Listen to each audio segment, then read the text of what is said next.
De hoje é muito legal. Nós vamos falar sobre legiões de demônios e sobre ambientes estabilizados. Eu gostaria já de começar lendo um texto bíblico para vocês que está no livro de Marcos. Eu vou ler no meu iPad está nesse lado de cá da tela, então eu vou virar o rosto aqui, vai parecer que eu estou olhando, né, que eu tô, não estou olhando para a câmera, mas é que o meu iPad está bem aqui do lado. Marcos capítulo 4, a partir do verso 35, tem um texto muito legal, muito significativo, e eu tenho certeza que vai fazer a diferença nesse estudo de hoje, ok? Então vamos lá. Marcos, capítulo 4, versos 35 em diante. O texto diz assim: naquele dia, sendo já tarde, Jesus disse aos seus discípulos: vamos passar para outra margem. Eles estavam ali no lago de Genezaré, o mar da Galileia. Ele queria passar para outra margem do lago. E eles, despedindo a multidão, porque se você for pegar o livro de Marcos, você vai ver que antes disso, houve vários ensinos de Jesus. Jesus multiplicou pães, teve a parábola do semeador. Então tinha uma multidão ali que estava aprendendo com Cristo. Ele despediu a multidão e levaram assim como estava no barco. E outros barcos o seguiam. Ora, levantou-se grande temporal de vento, e as ondas se arremessavam contra o barco, de modo que o mesmo já estava enchendo de água. Preste atenção que esse texto tem chaves espirituais que nós vamos conseguir ligar à nossa vida. Então eu vou fazer um paralelo desse texto de Marcos com o nosso dia a dia, coisas que acontecem, como que nós podemos identificar e anular as forças malignas. Então fique esperto, que hoje vai ser demais, hein? Você não pode perder. Fique esperto até o final. Verso 38. E Jesus estava na popa, dormindo sobre um travesseiro. Tá? A popa é a parte de trás do barco e a proa é a parte da frente do barco. Os discípulos acordaram e lhe disseram: Mestre, o Senhor não se importa que pereçamos? E ele, despertando, repreendeu o vento e disse ao mar: aquiete-se, acalme-se. O vento se aquietou e tudo se fez calmo. Então Jesus lhes perguntou: por que vocês estão tão medrosos? Ou melhor, por que vocês são tão medrosos? Como é que ainda não têm fé? E eles, possuídos de grande temor, diziam uns aos outros: quem é este que até o vento e o mar lhe obedecem? Esse texto é realmente incrível, né? Eu gosto muito desse texto de Marcos porque ele demonstra uma característica humana de Cristo, uma característica incrível do nosso Senhor e Salvador Jesus Cristo, quando ele teve essa passagem que ele estava ali cansado. Nós sempre imaginamos Cristo, claro, né, como Deus, Senhor, mas nesse momento ele estava 100% homem e 100% Deus. Então, a parte da natureza humana dele, nascido de uma virgem, da Virgem Maria, cansava, ele estava cansado. E como a travessia de um lado ao outro demorava ali, talvez alguns minutos, horas, talvez, ele pensou: dá para tirar um cochilo, dá para dar uma descansada até chegar no lado de lá. O barco, a popa é atrás e a proa na frente. Então, por mais que é um barco à vela, a parte que menos sacoleja é a parte de trás, é mais estável. Então era mais confortável para Cristo deitar na parte do fundo do barco, porque ali tinha um balanço menor, mais confortável para ele dormir. E ele começou a dormir. E nesse sono dele, se levantou um grande temporal de vento. Primeira chave aqui é exatamente o temporal de vento. Pensem comigo, aqueles discípulos, a maioria deles eram homens experimentados na pescaria. Vocês concordam comigo? Aqueles discípulos, eles tinham habilidades, não é, de marinheiros, porque eles tinham barcos. Vocês lembram que Jesus, quando conheceu Pedro, Tiago, André, João, eles estavam ali na beira do mar da Galileia pescando, lavando as redes. Então eles tinham essas habilidades de ir para o mar com barcos, eles sabiam navegar. Logo, se eles sabiam navegar, eles não entrariam num lago que eles conheciam muito, porque ali era o lugar do sustento deles, da família deles, eles não entrariam naquele lago se eles vissem um temporal se aproximando, uma tempestade. Os barcos eram à vela, então uma tempestade ela é extremamente danosa, perigosa para um barco, porque ela vai fazer o barco virar. Então eles têm que recolher as velas, né, esperar a tempestade passar, a água vem para dentro do barco, tem que tirar com um balde, com algum utensílio. Então se eles tivessem visto o barco, ou perdão, a tempestade se aproximando, eles não iriam atravessar. Eles ficariam do lado de cá, passariam a noite e no dia seguinte iriam para o outro lado. Então é óbvio que, pelo conhecimento náutico deles, não havia uma tempestade iminente. Por isso que eles foram. E como o texto diz que, ora, levantou-se um grande temporal de vento, ou seja, do nada levantou-se um grande temporal de vento, é porque esse temporal ele teve uma motivação espiritual. Não se esqueçam que as forças malignas, elas podem modificar algumas estruturas naturais. Isso é muito importante você lembrar. Nós vamos encontrar na Bíblia vários textos que mostram forças do mal modificando estruturas naturais, forças malignas fazendo com que alguns prodígios, alguns sinais aconteçam, né? A gente vai perceber até homens malignos, feiticeiros, fazendo milagres igual aos homens de Deus das suas épocas. Como, por exemplo, os magos de Faraó, que Moisés transformou a vara numa serpente, e eles também lançaram suas varas no chão e transformaram suas varas em serpentes. Então nós vamos encontrar várias situações na Bíblia em que situações naturais, imagina uma vara virar uma serpente, como é que faz isso, né? Então o inimigo tem esse poder também. Ele consegue até enganar os eleitos, a própria palavra de Deus diz. Então nós temos que tomar um certo cuidado quando a gente pensa que tudo é natural. Eu sou a pessoa que mais ensina o equilíbrio. Vocês vão lembrar que a minha fala sempre é uma fala de equilíbrio, ok? Eu sempre digo para vocês, olha, nem tudo é demônio. Tá? Existem situações que são naturais, existem situações que são catástrofes naturais, ou são comportamentais, ou são de cunho psicológico, emocional, enfim. Mas também existem coisas que são espirituais. E cabe a nós entender quando é espiritual e quando não é. E nesse caso de Jesus, eles estavam ali, eles eram marinheiros, pescadores, eles não iriam para o mar da Galileia se houvesse um grande temporal, que é o que diz o verso 37 de Marcos 4. Ora, levantou-se um grande temporal. Como é que surge um grande temporal? Sem que eles tivessem sentido o vento, a brisa. Naquela época, os marinheiros, os pescadores, eles sabiam se ia chover à noite só pelo vento da manhã. Eles tinham um conhecimento incrível, natural. Então eles não iriam para lá se tivesse essa possibilidade. Então esse vento veio das regiões espirituais, transformado em temporal. E Jesus dormindo. Então os discípulos, eles fizeram aquilo que nós fazemos todos os dias. Tentamos resolver as coisas do nosso jeito. Todos os dias, né? Aconteceu um grande temporal, começou a entrar água no barco, o barco estava pronto a afundar, e os discípulos começaram a pegar baldes e jogar água para fora, e eles não se lembraram, esqueceram naquele momento que dentro daquele barco estava o Criador do universo. Não era só o criador do vento ou o criador do lago de Genezaré. Não era só o criador das forças do ar ou das forças da água.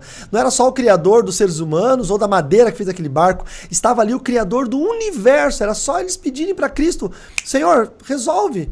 Mas eles esqueceram, porque nós temos mania de resolver as coisas com as nossas próprias mãos. Então, mesmo com Cristo dentro do barco, eles começaram a tirar água com os baldes. Fica uma lição.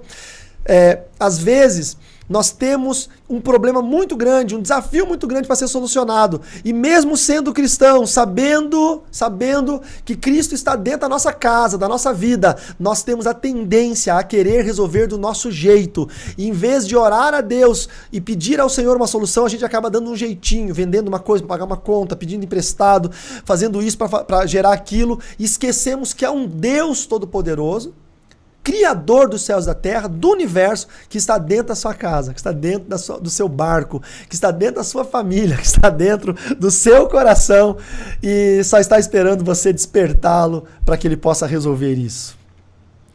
Nós temos essa mania de resolver. Mania de resolver. Quando eles olharam Cristo deitado, dormindo, talvez Pedro, que eu penso que ser o mais impulsivo de todos, pensou: opa, tem mais um par de mãos ali que estão ociosos, que poderiam estar tirando água do barco. Então ele foi, acordou a Cristo e disse: mestre, não te importa que pereçamos? Nós estamos afogando aqui, vamos a pique. O barco vai afundar. Porque na mente do discípulo que acordou a Cristo, ele tinha: caramba, tem um homem aqui que não está fazendo nada. Ele precisa pegar um balde e jogar água para fora também, porque afinal de contas, se entra mais água no barco que o barco pode suportar como sustentação, vai acabar afundando. Só que quando eles falaram isso, no verso 39 de Marcos, capítulo 4, diz assim, olha: e ele despertando, ele nem deu bola para eles, ele não respondeu. E ele, despertando, repreendeu o vento. Irmãos, olha, toda a atenção de vocês agora aqui, meus irmãos. Às vezes acontecem coisas na nossa vida que a gente não sabe o porquê está acontecendo. Você é uma pessoa tão boa. Você tem buscado tanto a Deus, você é uma pessoa honesta, fiel. E de repente parece que uma grande tempestade se levantou contra a sua vida, não é assim? Parece que o chão saiu debaixo dos seus pés, parece que o teto está desabando na sua cabeça. E você não sabe o porquê. E você não sabe o que fazer. Talvez eu vou piorar aqui, tá? Vou piorar um pouquinho. Talvez você até saiba o porquê, mas o pior é quando você não sabe o que fazer. O pior é quando você senta no sofá ou na cadeira e você pensa: amanhã eu tenho que ter uma solução para isso. E eu não sei o que fazer. As tempestades, elas se levantam. Todos os dias.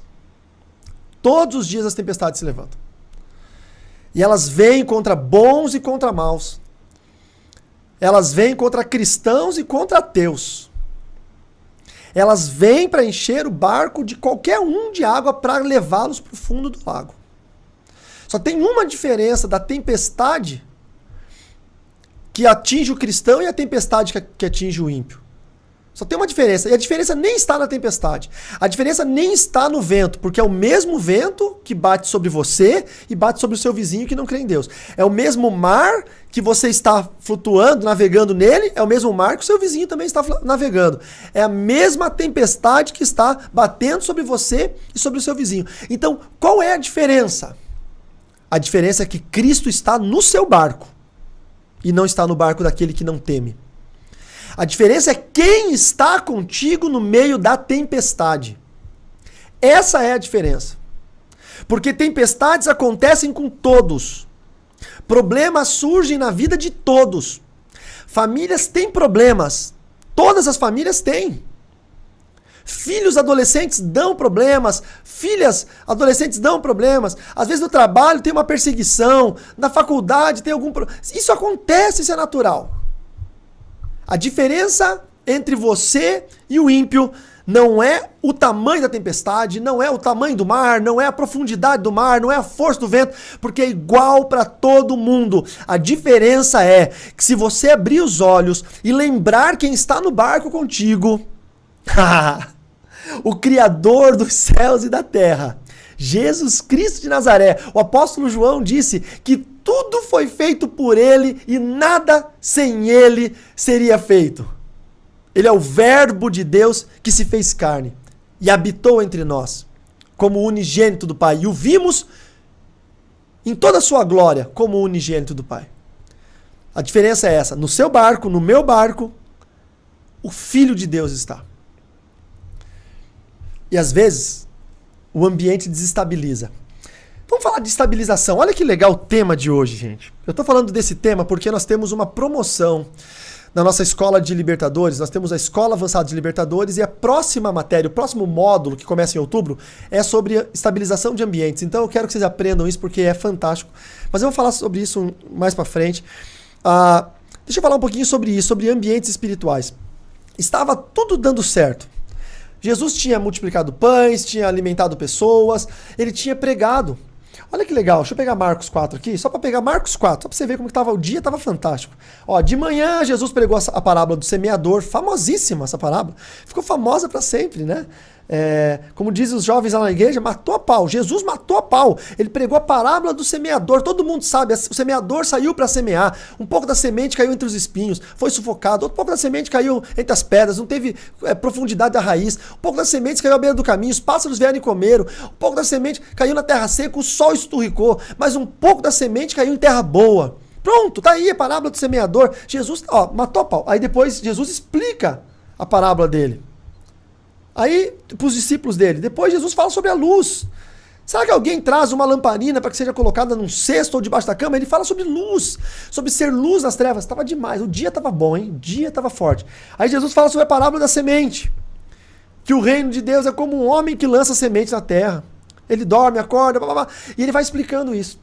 Depois ele faz a parábola do grão de mostarda, famosíssima, que a fé que nós temos é semelhante a um grão de mostarda. E ele diz, ele é como um grão de mostarda que quando semeado é a menor de todas as sementes sobre a terra, mas uma vez semeada cresce e se torna a maior de todas as hortaliças. Pronto.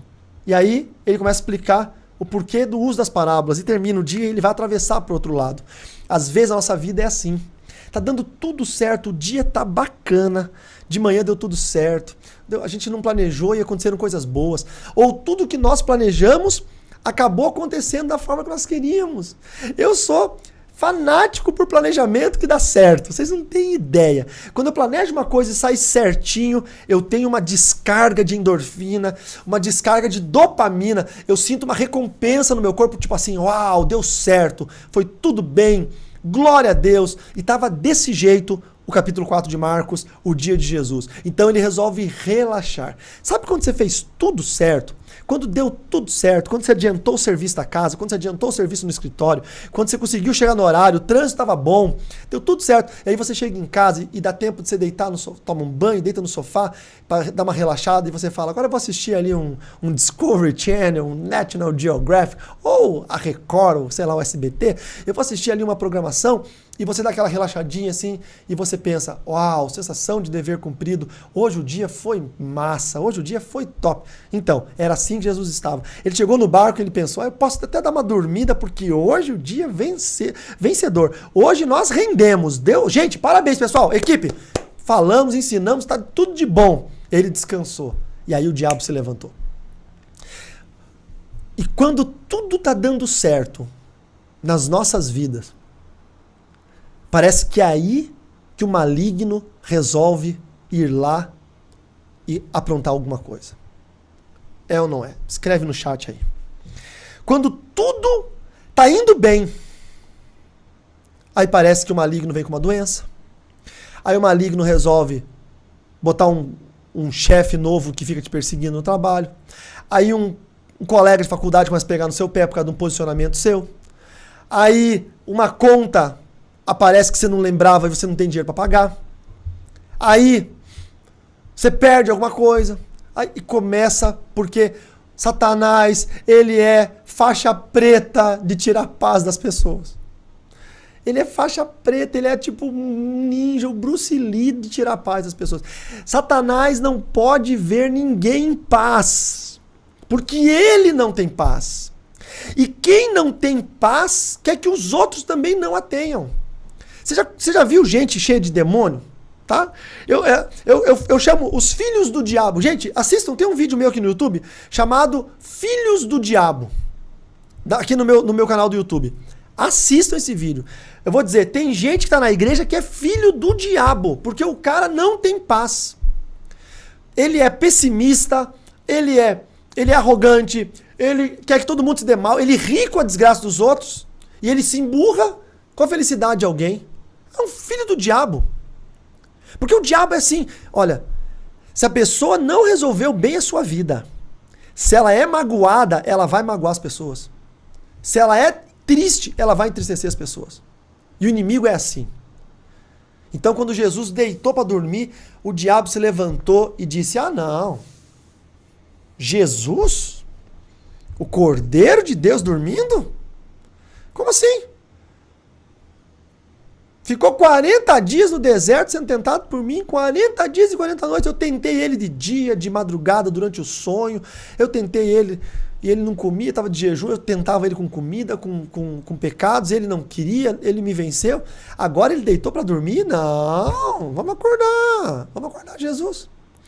Se o diabo teve a petulância, a ousadia de fazer isso com Cristo, quem dirá contra você e eu? Que somos a poeira da sandália de Jesus. E olhe lá. Então é óbvio que Satanás vai querer tirar a nossa paz. Por isso é que Paulo, quando fala aos Efésios, e Éfeso era o lugar da magia negra na época. Éfeso era a capital da magia negra na época. Éfeso tinha adivinhos nas ruas, feiticeiros nas ruas, atendendo as pessoas em praça pública. Éfeso era o inferno na terra. E Paulo fala para os Efésios, para os crentes efésios, Paulo diz que nós precisávamos nos revestir da armadura de Deus para poder resistir o dia mau e depois de ter vencido tudo, manter-nos inabaláveis. Então, Paulo diz que nós precisávamos ser inabaláveis, porque o diabo fica sempre tentando tirar a nossa paz. Mas se nós temos a armadura de Deus, nós somos inabaláveis. E se você for lembrar do que era a armadura de Deus, você vai lembrar rapidamente: capacete da salvação, escudo da fé, espada da palavra, couraça da justiça, cinto da verdade e os pés é o evangelho da paz. Então essa couraça, essa armadura toda, ela nos preserva das astutas ciladas do maligno. O que nós estamos fazendo hoje aqui? Aprendendo a Bíblia. Então isso aqui nos fortalece, nos mantém de pé contra as astutas ciladas do maligno. Sabe quem que o diabo consegue tirar a paz? Quem não tem esse fortalecimento que você está recebendo aqui no YouTube agora. Quem não tem esse aprendizado que você está recebendo aqui. Quem não tem esse estudo simples, não tem nada aqui demais, simples, didático, mas com uma visão muito interessante do mundo espiritual para fazer você ter os olhos abertos sobre qual é a realidade do mundo invisível atrás de nós. Se você se mantiver firme, o inimigo não consegue tirar a sua paz. Então, o que Cristo fez? Cristo se levantou, se colocou de pé no barco, não deu bola para os discípulos. Gente, isso aqui é um sinal, olha. Ele não falou para os discípulos: espera aí, gente, deixa esse balde para lá, eu vou resolver tudo, fiquem em paz, eu tô aqui. Não, ele não deu bola. O texto diz, verso 38, e Jesus estava na popa, verso 39, e ele despertando, repreendeu o vento. Primeira coisa que ele fez, ele despertou, viu aquela situação, olhou para o vento e disse: vento, eu te repreendo. E o vento, na hora. Peraí, mas contra quem que os discípulos estavam lutando? Os discípulos estavam lutando contra o mar. Vejam. Vejam. Verso 37. Ora, levantou-se grande temporal de vento e as ondas se arremessavam contra o barco. Ondas, água. De modo que o mesmo já estava se enchendo de água. Os discípulos estavam lutando contra o mar. Na mente dos discípulos, o inimigo deles era o mar. Por quê? Porque o mar eles conseguem ver, o vento eles não conseguem ver. O mar estava molhando eles, o vento estava junto ali naquela briga, eles não tinham esse acesso direto ao vento. O mar poderia afundar o barco, o vento não. Então, na mente dos discípulos, o inimigo deles era o mar. E isso acontece com você e comigo. Preste bem atenção agora. Preste bem atenção.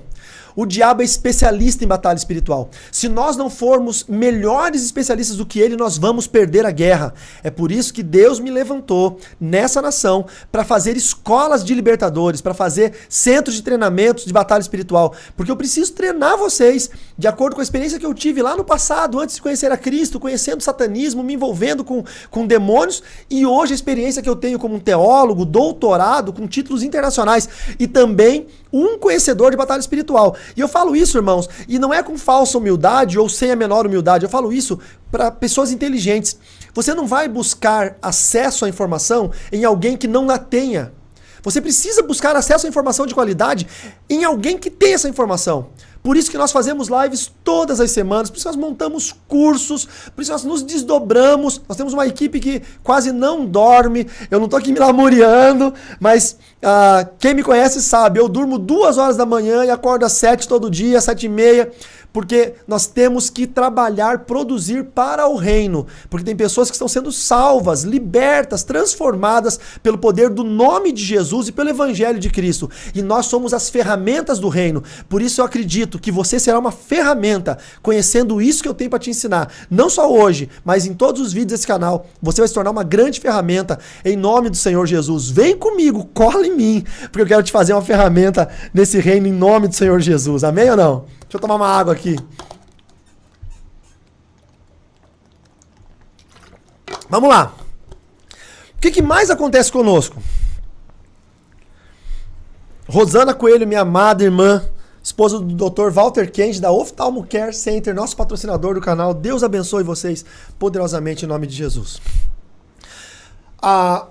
Presta atenção. O que os discípulos estavam lutando? Contra o mar. O discípulo disse: Mestre, não se importa que pereçamos, porque o texto fala, ora, se levantou o grande temporal de vento e as ondas se arremessavam contra o barco, de modo que o mesmo estava enchendo de água. Na mente deles, o inimigo ao qual eles deveriam lutar era o mar, era a água. A nossa luta não é contra carne e sangue, e sim contra principados, potestades, dominadores e forças do mal das regiões celestiais. Eu vou parafrasear esse versículo de Efésios, capítulo 6. A nossa luta nesse momento não é contra a água. É contra seres invisíveis, espirituais, contra demônios, contra guerreiros malignos, enviados por Satanás e seus demônios, contra a nossa vida. O problema é que nós identificamos aquilo que os nossos olhos podem ver. Os olhos dos discípulos conseguiam ver o mar, mas não conseguiam ver a água. Perdão, os olhos dos discípulos conseguiam ver o mar, que é a água, mas não conseguiam ver o ar, o vento, que é invisível.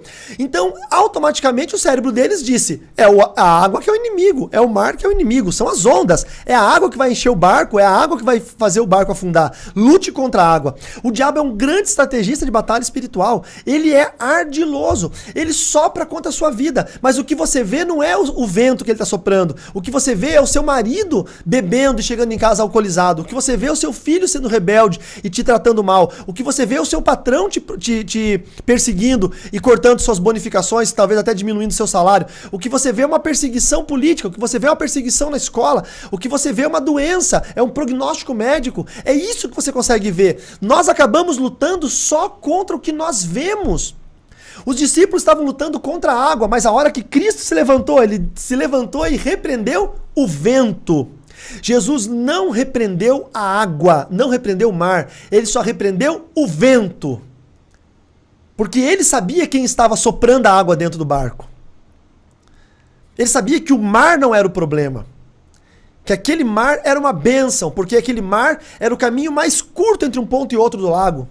Aquele mar tinha os peixes que sustentavam aquelas famílias. Aquele mar tinha o comércio da piscicultura que eles vendiam para fora e sustentavam as outras províncias e gerava renda. Aquele mar era uma bênção.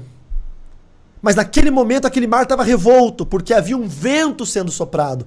O que precisava repreender? O mar, que é uma bênção, mas agora está revolto? Ou o vento que está causando tudo isso?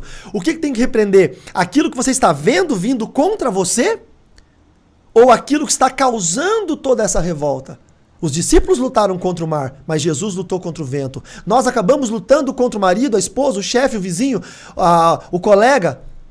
Mas Jesus está nos ensinando que a nossa luta não é contra carne e sangue, mas ela é contra seres invisíveis, espirituais, principados, potestades, dominadores e forças do mal das regiões celestiais. A nossa luta não é contra o mar, a nossa luta é contra o vento. Jesus despertou e repreendeu o vento.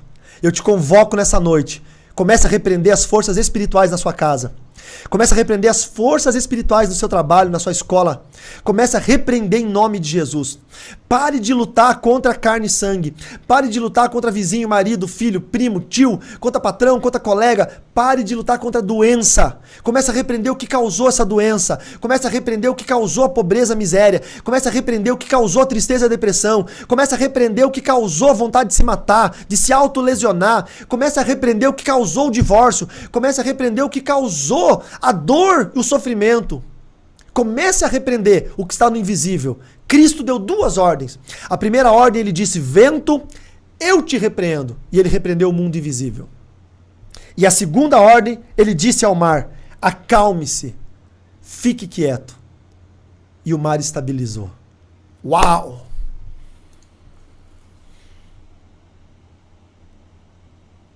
Yes ou não? O mar estabilizou.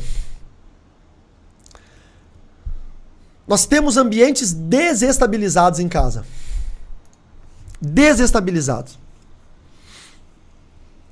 Ambientes espirituais. Tem gente que a casa é muito desestabilizada. Tem gente que se sente bem fora de casa. Não tem vontade nem de voltar para casa. Eu conheci um rapaz que ele dizia: pastor, eu prefiro dormir no serviço porque a minha casa é o inferno. Eu não suporto voltar para casa, pastor. Vocês conseguem entender o que é isso? A pessoa não conseguir voltar para o seu próprio lar. Porque está tão desestabilizado o lar da pessoa que a pessoa prefere dormir no serviço do que voltar para sua própria casa. É um mar revolto. E o problema não é a esposa. O problema não é o filho, a filha. O problema é o mundo invisível, o que está soprando em cima deles. O que está soprando e causando essa revolta dentro do lar.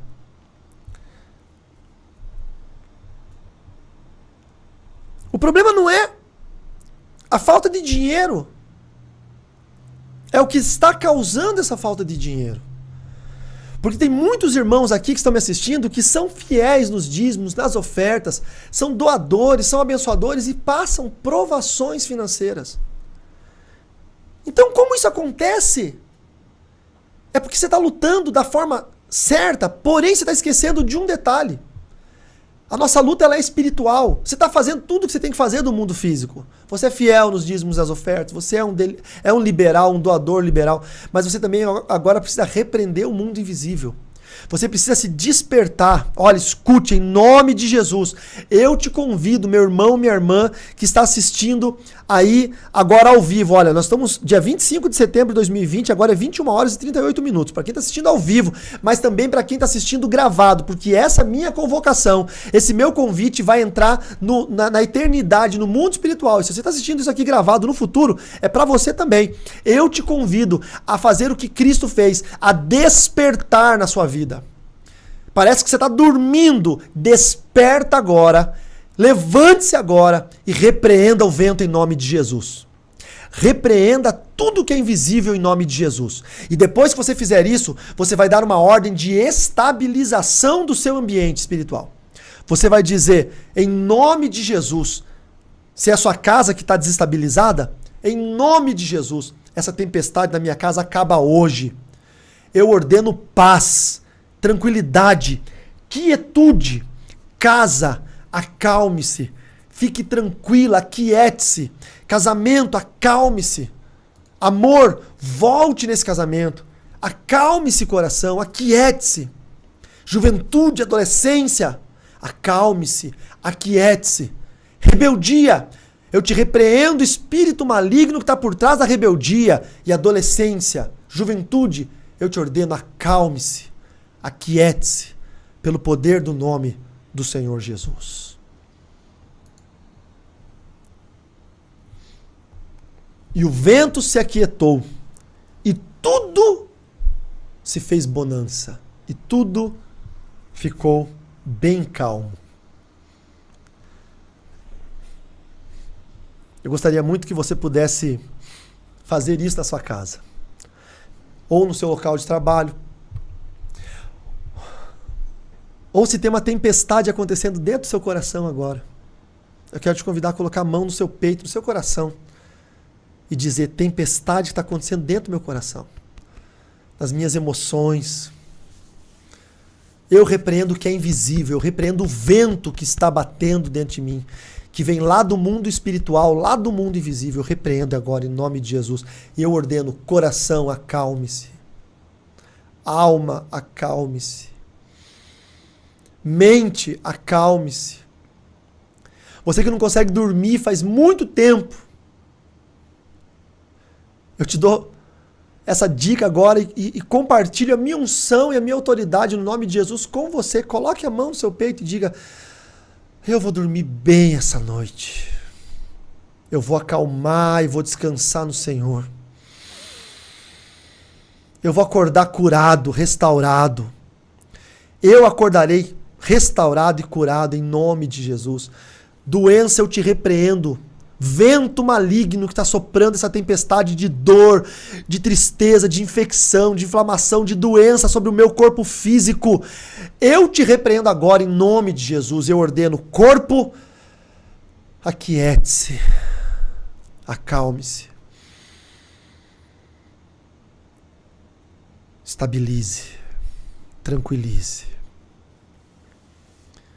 E o mar se fez uma grande bonança. Vamos lá então. Marcos capítulo 5, verso 1. Jesus e os discípulos chegaram a outra margem do mar, a terra dos Gerazenos. Já expliquei várias vezes aqui no canal, mas é bom voltar a explicar sempre. Por que Mateus chama de Gadarenos e Marcos chama de Gerazenos? Porque Gadara era uma capital de uma província. E Gerasa era uma cidade mais portuária. Então, alguns chamavam, Gerasa era ali a cidade portuária, tá? Onde eles chegaram no lago. Alguns chamam de Gadareno se referindo à cidade, que é a capital, não é? Como eu sou paranaense, e às vezes as pessoas falam, você é curitibano, porque estão se referindo à capital Curitiba. E aqui Marcos ele fala especificamente de Gerasa, que era a cidade portuária. Jesus e os discípulos chegaram a outra margem do mar, a terra dos Gerazenos. Ou dos Gadarenos, como você preferir. Ao desembarcar, irmãos, muita atenção agora. Muita atenção agora. Ao desembarcar, logo um homem possuído de espírito imundo veio dos túmulos ao encontro de Jesus. Este homem vivia nos túmulos e ninguém podia prendê-lo, nem mesmo com correntes. E vou dizer um negócio para vocês. Correntes daquela época, não é essas correntinhas de hoje em dia de colocar vaso de samambaia na casa da avó. Eram correntes de ferro fundido. Não tinha como quebrar esse negócio. Mas esse aqui quebrava. Tá? Nem mesmo com correntes. Verso 4. Porque tendo sido muitas vezes preso com correntes e cadeias, as cadeias foram quebradas por ele, as correntes foram despedaçadas. E ninguém conseguia dominá-lo, exercer domínio sobre ele. Ele andava sempre de noite e de dia, gritando por entre os túmulos e pelos montes, ferindo-se com pedras.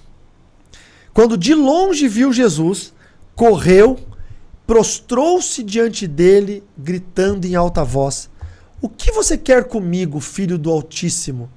Jesus, filho do Altíssimo, peço-te que não me atormentes. Tá? Lá em Mateus, no capítulo 8, deixa eu abrir aqui, tem algumas coisas legais. Mateus, capítulo 8.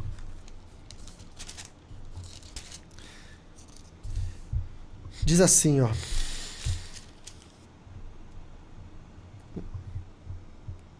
Olha isso aqui. Isso aqui é uma loucura. Olha isso aqui. Quando Jesus chegou a outra margem, a terra dos Gadarenos, Mateus 8, 28. tá? 8:28. 2 endemoniados foram ao seu encontro saindo entre os túmulos. Mateus sempre chama todo mundo de 2, né? Eram 2 cegos na entrada de Jerusalém, eram 2 endemoniados. Tem uma história sobre isso, né?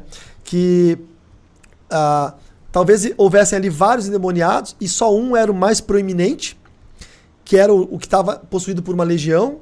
Então Marcos se atentou a falar apenas daquele que estava possuído por uma legião, que foi quem teve a conversa com Jesus, e Mateus viu aquele homem e outros tantos, mas naquele momento estavam 2 reunidos. Então é essa a discrepância de número de demoniados nos evangelhos, tá bom? Não é um erro, é uma discrepância. Foram ao seu encontro saindo dentro dos túmulos. Eles eram tão furiosos que ninguém podia passar por aquele caminho, e eis que gritavam: "O que você quer conosco, filho de Deus? Você veio aqui nos atormentar antes do tempo?" Olha que interessante. Antes do tempo, ou seja, os demônios eles estavam já preparados para alguma ação, porque tinham tempo. Vocês estão entendendo isso? O demônio não falou: "Olha, Jesus, nós estamos aqui de boa, gritando, dando pedrada um no outro, se cortando, murmurando, andando de madrugada, gritando, uivando, andando nu, e agora o senhor veio aí, o que o senhor quer?" Não, ele falou assim: "Por que o senhor veio atormentar a gente antes do tempo?" Ou seja, havia um plano, eles tinham um plano para aquela cidade. Eles tinham um plano para aquela região, eles tinham um plano, porque demônios territorialistas têm planos para locais. Existem demônios que já criaram planos para a sua vida, para a sua família. Tem demônios que já estabeleceram na sua agenda que o seu casamento vai acabar, que o seu negócio vai falir, que a sua saúde vai sucumbir em doença. Então, os demônios já têm planejamentos. E eles vão lutando para que esses planejamentos aconteçam. O endemoniado gadareno, ele chega para Jesus e diz: "Por que o senhor veio antes do tempo?" Ou seja, ele estava com uma agenda preparada para aquela província toda, para a cidade de Gerasa, para a capital Gadara, para aquela província toda, para a vida daquele moço. E Jesus chegou antes do tempo. E eu te pergunto, por que Jesus chegou antes do tempo? Porque Jesus é o Senhor do tempo, Ele é o Deus da eternidade. Para Ele não há ontem, hoje e amanhã. Ele sabe o que o diabo quer fazer antes que o diabo mesmo venha fazer. O Senhor não conhece apenas os nossos pensamentos, Ele conhece os pensamentos de Satanás também. O Senhor é onisciente e presciente, e a onisciência e a presciência de Cristo não estão apenas atribuídas aos nossos pensamentos, às nossas vivências, ao nosso futuro, também estão ligadas às vivências, pensamentos, planejamentos e futuro dos demônios. E o Senhor sabe o que os demônios vão preparar contra nós, então Ele vem e chega antes do tempo para nos salvar. Antes do tempo. Eu não sei qual o conhecimento que você tem de batalha espiritual, mas quando um demônio chega a se prostrar, se ajoelhar para alguém, é porque ele já está derrotado. Você concorda comigo ou não? Você já viu algum demônio, quando ele manifesta na igreja, se ajoelhar? Só se for demônio treinado, né? Uma vez eu fui pregar numa igreja, a mulher pegou e manifestou o demônio, eu falei: "Tá repreendida." A mulher já caiu de joelho no chão e botou a mão para trás, assim, já tá treinado já, demônio treinado, aprendeu na televisão. Mas normalmente o demônio luta, ele não quer sair daquele corpo. A Bíblia fala em Mateus capítulo 12, verso 43 e subsequentes, que o espírito maligno, quando sai de um corpo, ele vai para um lugar árido, procurar descanso, ele não encontra. Os demônios não querem sair do corpo das pessoas, da vida das pessoas, da família das pessoas, porque eles são obrigados a ir para um lugar árido, aonde não terão descanso, serão torturados.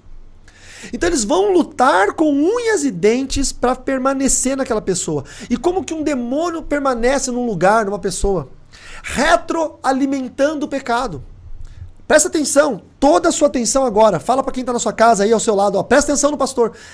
Se o demônio que está ancorado na vida de uma pessoa, seja na casa dela, dentro dela, é um demônio que entrou por causa do vício, seja o vício que for, esse demônio vai fazer a pessoa ser mais viciada. Porque a pessoa viciada alimenta, ela peca, alimenta o demônio com o pecado. O demônio fica mais forte. Aí ele faz ela viciar mais um pouco, ela peca mais, deixa ele mais forte. Ele faz ela viciar mais um pouco, ela peca mais, ele fica mais forte, ele vai se retroalimentando do pecado. A Bia. 4 demônios deram dislike. São demônios não, Bia, são pessoas. São pessoas. Demônio, se colocar o dedo no dislike, queima. São pessoas. Tem gente que não. Deixa eu explicar sobre dislike, como é que funciona. Tem gente que não gosta de mim, não é do que eu ensino. Tá? Tem crentes que amam Jesus, amam a Bíblia. Ou pelo menos, né? Mas não gostam de mim, não gostam do meu jeito de falar, acham que eu falo rápido, que eu faço muita piada, que minha voz é estranha. E tudo isso é verdade, eu falo rápido, eu faço muita piada e minha voz é estranha mesmo, eu concordo com eles. E quando eles veem um vídeo meu, já dão dislike, tipo, não gosto desse careca chato. Tá tudo bem, tá tranquilo, não tem problema, tá? Faz parte da brincadeira o dislike também. Mas melhor e muito mais importante são vocês, que já estão dando muitos likes, que está tornando esse vídeo relevante para alguém, tá bom? Obrigado por você que deu like e eu oro e abençoo todo mundo que dá dislike também. Então imagina, o demônio ele se retroalimenta. Estão entendendo? O demônio da raiva. O demônio da raiva ele entra na pessoa pela raiva.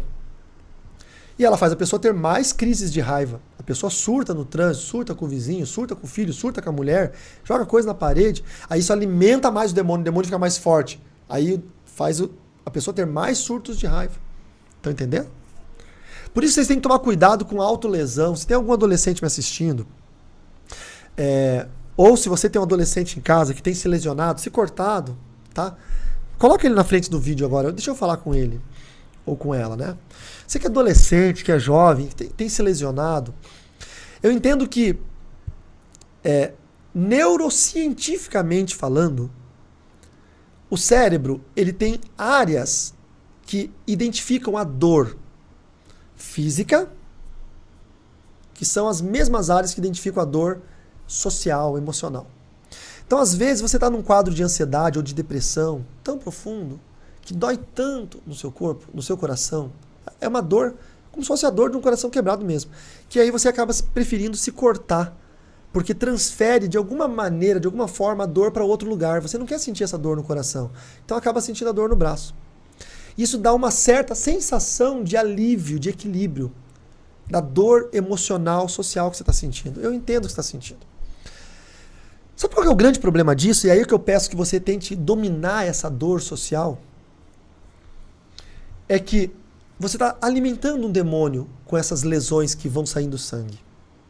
E toda vez que você faz pequenas lesões, e começou por pequenas, você deixou o demônio que faz você se cortar mais forte.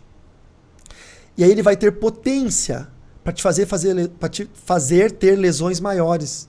E quando você tiver lesões maiores, você vai deixar esse demônio mais forte de novo.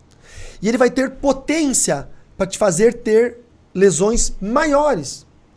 Até chegar ao ponto que esse demônio terá o poder de te fazer você tirar a própria vida. É uma escalada maligna. Você precisa, em nome de Jesus, parar de se autolesionar. Procure uma outra fórmula. Você é tão inteligente, tão esperto, tão esperta, tão vivo. Procure uma outra fórmula para tentar tirar essa dor que está no seu coração. Eu atendi recentemente uma pessoa como mentor, no meu grupo de mentoria, que estava sofrendo com dor social muito forte. E a pessoa me relatou que a dor era como se fosse de um braço quebrado. A dor que ela sentia. Então é realmente muito sério isso. Não se esqueça que existe também o Centro de Valorização da Vida. Se você precisar conversar com alguém e não tiver com quem conversar, sempre lembre que tem o número 188. Né? Centro de Valorização à Vida. Disque gratuitamente, 188, tem profissionais lá, voluntários, que vão conversar com você e vão te ajudar a não pensar em morte. Também você pode mandar e-mail com pedido de oração para a nossa rede de oração estratégica, a ROI. O link está na descrição desse vídeo. Clique ali, é de graça, tá bom? Eu não vendo pedido de oração. Clique lá, é de graça. E nós vamos estar orando pela sua vida. Bom, demônios que se retroalimentam. Aí o que aconteceu? Eu não sei se o nível que você tem de batalha espiritual, se você tiver um nível baixo, vem estudar comigo nas minhas escolas. Eu tenho que aproveitar e vender o peixe. Mas, o demônio já veio e já se ajoelhou para Cristo. E o demônio veio e se ajoelhou, olha o que diz. Era um demônio tão perigoso. Ninguém segurava ele. Ninguém. Pode sim, Alessandro, exatamente. Eles vão crescendo em escala, força e poder, tá bom? Ninguém segurava ele arrancava as correntes, ele quebrava, despedaçava os grilhões. Esse demônio ficava de dia e de noite andando nu, se cortando com pedras, uivando nos cemitérios. Todo mundo tinha pânico dele a hora que ele viu Jesus chegar. E aí tem duas coisas interessantes. Primeira delas, quem desceu primeiro do barco? Escreve aí nos comentários se você sabe. Tinha lá Jesus e bota aí mais 12 discípulos pelo menos. Quem desceu primeiro do barco? A gente não sabe se foi Jesus. Levando em conta que Jesus estava na popa, ou seja, lá no fundo do barco, o barco ancorou de frente, provavelmente Jesus foi o último a descer. Tá? Mas a Bíblia não nos diz quem desceu primeiro. Mas nós vamos imaginar, pela informação que nós temos, que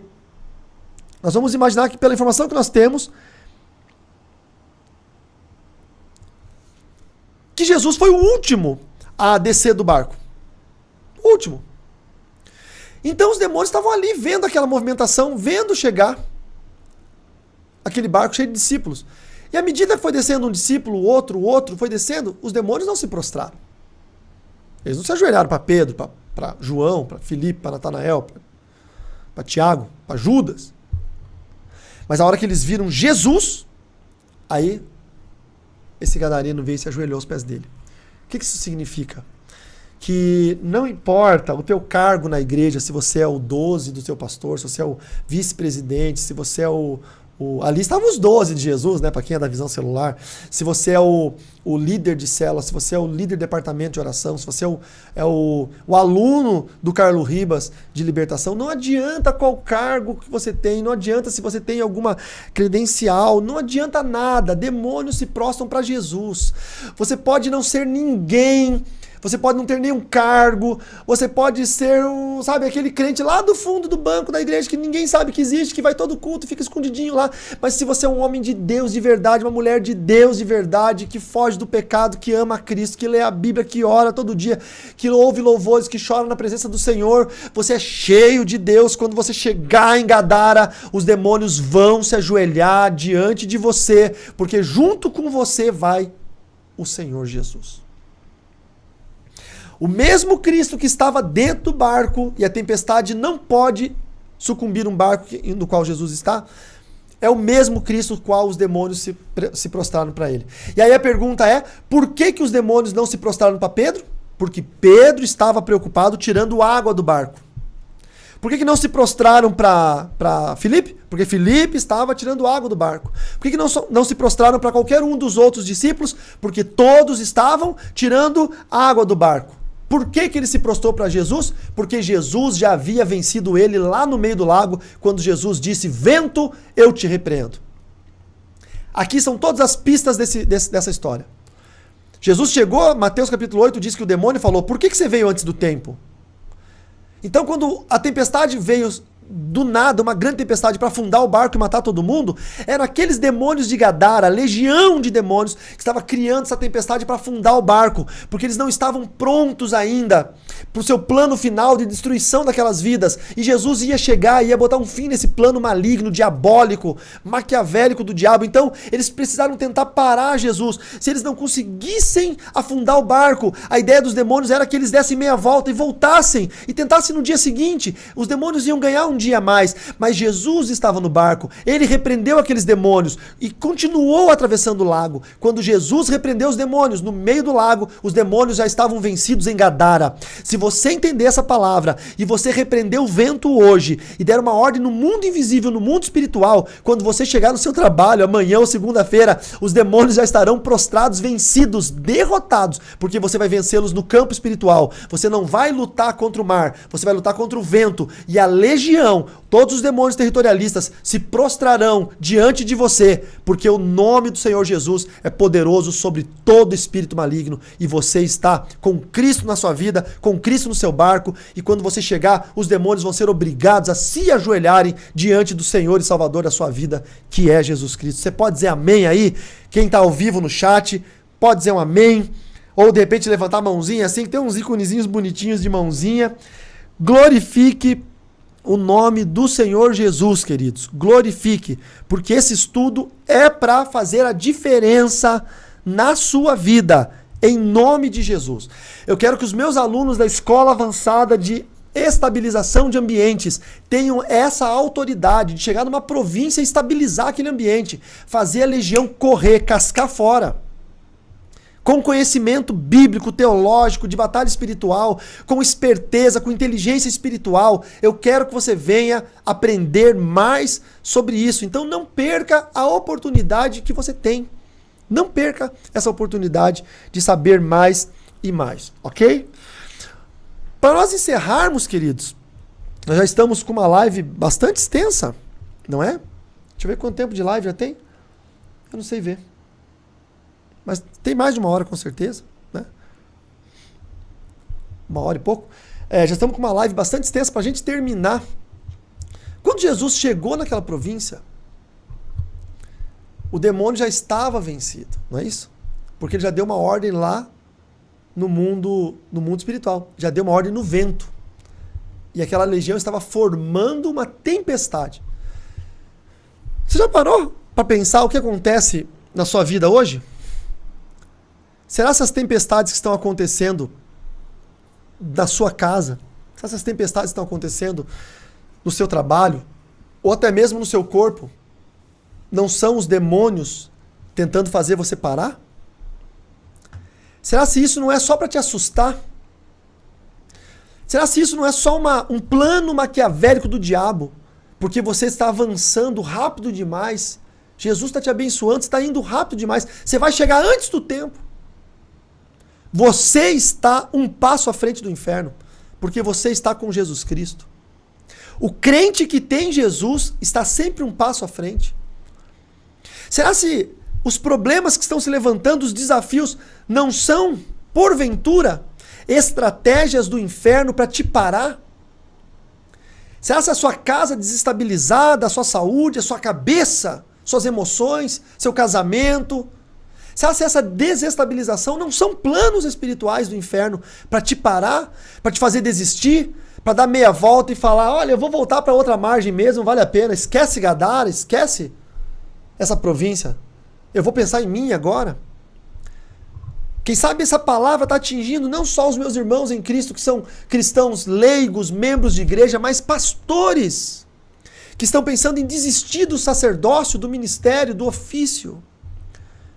Líderes de ministérios que estão pensando em entregar o ministério por causa do Covid, da pandemia. Será se isso não foi só para nos assustar? Será se essa pandemia não veio também como uma forma de chacolejar, de balançar a nossa estrutura religiosa? E para ver quem vai continuar, quem vai repreender o mundo invisível, quem vai ordenar a estabilização no mundo físico e vai avançar em direção a Gadara. E de Gadara, meu filho, ninguém mais te segura. O portal da derrota para entrar na vitória era Gadara. Se eles parassem ali, o ministério havia acabado. Eles tinham sido derrotados pelo inferno. Eles venceram uma legião, 6.000 demônios, e passaram adiante. E se você for ler o ministério de Jesus e dos apóstolos depois de Gadara, veio a segunda multiplicação de pães, vieram outros milagres, muitas coisas aconteceram porque eles passaram por Gadara. Às vezes, nós não queremos comprar briga. Às vezes, nós preferimos contornar Gadara. Em outros momentos, nós retrocedemos e voltamos quando uma tempestade se levanta. Mas eu quero te convocar a ser um guerreiro nessa noite. O nome desse programa é Na Guerra. Eu quero te convocar a ser um guerreiro. Nós estamos em guerra. Não pare nas tempestades. Não contorne Gadara. Não volte, não retroceda, nem para pegar impulso. Para frente sempre, porque com você está o Filho de Deus, o Senhor e Salvador Jesus Cristo. Que Deus abençoe a sua vida poderosamente. Eu sou grato a Deus por todos vocês, por vocês estarem acompanhando o nosso